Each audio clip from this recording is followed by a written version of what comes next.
ઉત્તર ભારતમાં ગરમી વચ્ચે હવામાન વિભાગે મહત્વની માહિતી આપી છે. હવામાન વિભાગે કહ્યું છે કે દક્ષિણ કોંકણ, ગોવા, દક્ષિણ મધ્ય મહારાષ્ટ્ર, તટીય અને ઉત્તરીય આંતરિક કર્ણાટકમાં આગામી 2 દિવસમાં ભારેથી અતિભારે વરસાદની સંભાવના છે. આવી સ્થિતિમાં લોકોએ પણ સતર્ક રહેવાની જરૂર છે. જોકે 9 જૂનથી ઉત્તર પશ્ચિમ ભારતના રાજ્યોમાં ફરીથી હીટવેવની આગાહી છે.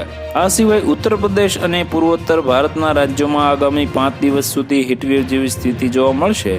છેલ્લા 24 કલાકના હવામાનની વાત કરીએ તો પૂર્વી ઉત્તર પ્રદેશ અને બિહારમાં ગરમીનું મોજું જોવા મળ્યું હતું.